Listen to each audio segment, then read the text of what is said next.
नमस्कार दोस्तों, my exam update में आप सभी का स्वागत है। दोस्तों, जैसा कि आप लोग स्क्रीन पे देख पा रहे हो कि फार्मासिस्ट कैंडिडेट के लिए जो है एक नए नियम से बवाल खड़ा हो गया। इसके बारे में मेरे पास बहुत से लोगों के कमेंट भी आ रहे थे, मैसेज भी आ रहे थे कि इसके बारे में पूरी डिटेल से बताया जाए या आगे इन लोगों को क्या करना पड़ेगा, इनके लिए क्या समस्या जो है नई खड़ी हो गई है जो फार्मासिस्ट भाई हैं उनके लिए। समस्या इस जो फार्मासिस्ट की भर्ती में जो हुई है फार्मासिस्ट कैंडिडेट के लिए, यानी कि एक नया नियम बना दिया गया है, उसके कारण ये सारा बवाल चल रहा है और पुराने कैंडिडेट पर भी वही नियम जो है थोपा जा रहा है, जिससे बहुत से कैंडिडेट जो इस भर्ती प्रक्रिया से बाहर हो गए हैं। इसी चीज़ पे आज सारी जो है हम बात करने वाले हैं। तो सबसे पहले जो भर्ती के नियमों की बात कर लेते हैं या एजुकेशन क्वालिफिकेशन की बात कर लेते हैं। तो इन्होंने क्या है कि नया नियम बनाया है, उसके अनुसार क्या है, जो फार्मेसी की कैंडिडेट हैं यानी कि बी फार्मा या डी फार्मा जो भी थे वो पहले भी अलाउड थे, अब भी अलाउड है, लेकिन उनके पास 6 महीने की ट्रेनिंग होनी ज़रूरी है। यानी कि हरियाणा में फार्मासिस्ट वही कैंडिडेट बन पाएगा जिनके पास या तो डिप्लोमा फार्मेसी है या बी फार्मेसी है और 6 महीने की ट्रेनिंग भी है फार्मासिस्ट के तौर पे। वही कैंडिडेट जो फार्मासिस्ट की भर्ती के लिए एलिजिबल है। इसी कड़ी में एक चीज़ और देख लेते हैं हम। पहले ये नियम था कि जिस कैंडिडेट ने डिप्लोमा फार्मेसी कर ली या बी फार्मेसी कर ली, बस वो सिर्फ हरियाणा जो है फार्मेसी काउंसिल में रजिस्टर्ड होना चाहिए फार्मासिस्ट, वो कैंडिडेट फार्मासिस्ट की पोस्ट के लिए एलिजिबल था। ये बात है दिसंबर 2021 से पहले की।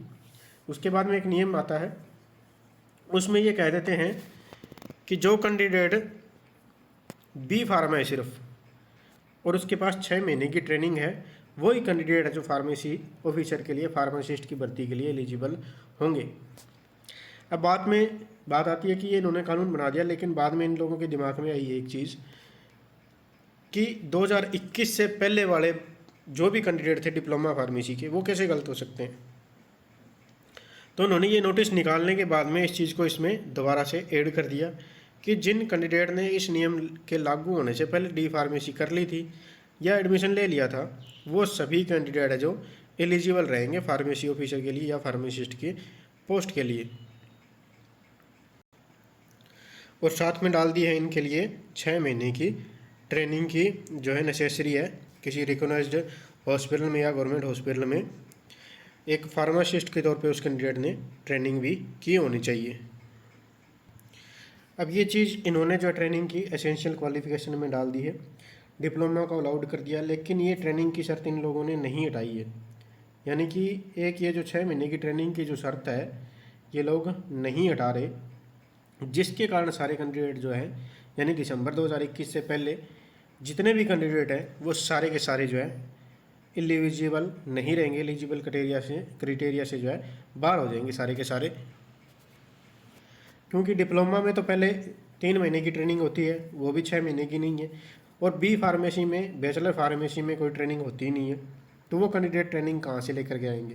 क्योंकि ना तो ऐसा पहले कभी रूल था, ना उनको कभी पहले ये चीज़ उनकी स्टडी में बताई गई, कहीं पे भी कुछ था ही नहीं इस चीज़ का कोई, यानी कि ये चीज़ एग्जिस्ट ही नहीं करती थी।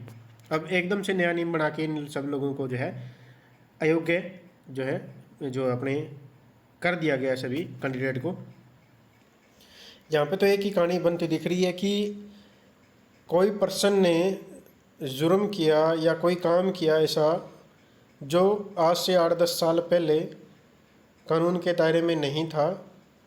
कानून के दायरे में अगर था भी तो वो सही था, आज कानून बन गया कि वो काम गलत था, और उस कैंडिडेट को आज से 10 साल पहले जो कैंडिडेट सही था कानून की नज़रों में, आज के कानून में वो गलत हो गया और उसको आज सज़ा दे दो 10 साल बाद। ये तो वो बात होगी। यानी कि आज से 8-10 साल पहले, 6 साल पहले, 4 साल पहले या इस नियम के लागू होने से पहले कैंडिडेट की क्या गलती है, जिन्होंने डिप्लोमा फार्मेसी कर रखी है या बी फार्मेसी कर रखी है, वो इस नियम के अंदर भुक्तभोगी क्यों बने बगैर मतलब के। वहीं अगर बात आती है कि हम इस मामले में सही है या हमें बोर्ड ने या जिसने भी हमें नियम बना के दिया वो सही है, चलो मान लीजिए आपका सही है। यहाँ पे आप कैटेगरी देख पा रहे होंगे 144 नंबर, 145 नंबर और 47 नंबर जहाँ जहाँ इन्होंने ट्रेनिंग का जिक्र करना था तीनों में, यानी कि फार्मासिस्ट तीनों जगह चाहिए इनको। 144 नंबर कैटेगरी में भी चाहिए, 145 में भी चाहिए और 147 में भी चाहिए। लेकिन ट्रेनिंग जरूरी मानी गई ये दो में ही, 145 और 147 नंबर कैटेगरी में। यानी कि 144 नंबर कैटेगरी है उसमें वो फार्मासिस्ट सही है बिना ट्रेनिंग के भी। यानी कि तुम एक ही पोस्ट के लिए दो अलग अलग तरह की जो है एजुकेशनल क्वालिफिकेशन या योग्यता कैसे निर्धारित की जा सकती है एक ही पोस्ट के लिए। तो सबसे बड़ी बात यही है कि किसी भी फार्मासिस्ट कैंडिडेट को दुखी करना आप बंद करो। फार्मासिस्ट या कोई भी भर्ती का कैंडिडेट है, बगैर मतलब के उल्टे सीधे नियम बना करके किसी भी कैंडिडेट को दुखी करना बंद कीजिए, क्योंकि अगर आप नहीं सही करोगे ऐसी चीज़ों को तो कोर्ट सही कर देगा। तब क्या है कि उस फार्मासिस्ट का बेचारे का या उस कैंडिडेट का जहाँ अपने नए नियम उस पर थोप दिए हैं उसका वो टाइम भी ख़राब होएगा, उसका ध्यान भी भंग होएगा, सारी चीज़ें होनी है, उसका फाइनेंशियली लॉस भी होएगा। अब तुम लोग नियम बना देते हो लेकिन बाद में ये चीज़ बोलते हो नियम को वापस लेना भी बहुत मुश्किल है। तो इन चीज़ों को बनाने से पहले कुछ जो लोग उस दायरे में पहले बगैर मतलब का नुकसान उठाने की एक जद में आ सकते हैं, उन कैंडिडेट के बारे में भी आपको सोच लेना चाहिए।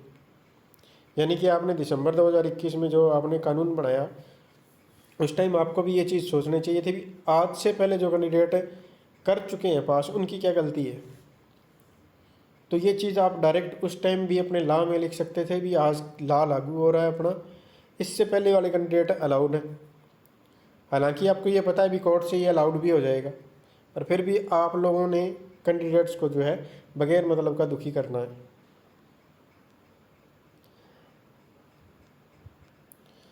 तो सभी कैंडिडेट्स जो फार्मासिस्ट की भर्ती के हैं उनकी एक ही डिमांड है कि ये एक जो लाइन आपने लिख रखी है 6 मंथ ट्रेनिंग वाली, इस लाइन को यहाँ से हटा दिया जाए।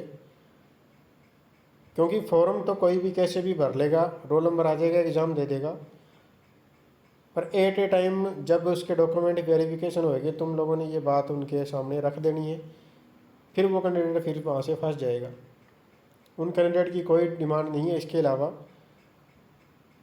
डिप्लोमा अलाउड है, कोई दिक्कत नहीं है, बी फार्मेसी अलाउड है, कोई दिक्कत नहीं है, लेकिन ये 6 मंथ की ट्रेनिंग किसी कैंडिडेट के पास है भी नहीं। कोई भी बनवाएगा तो वो आज की डेट में बनवा रहा है या पहले बनवा रहा है तो वो फर्जी बनवा रहा है। किसी की भी 6 महीने की ट्रेनिंग आज तक तो लगी नहीं है, आप भी ये रिकॉर्ड उठा के देख लेना। तो ये लाइन यहाँ से हटा दीजिए, आगे भी उनको डॉक्यूमेंट वेरिफिकेशन में भी दिक्कत ना आए, वो अपनी तैयारी अच्छे से कर ले।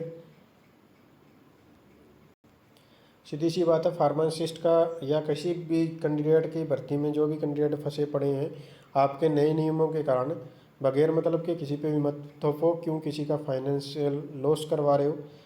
बेरोज़गारी पहले ही बहुत ज़्यादा है देश में।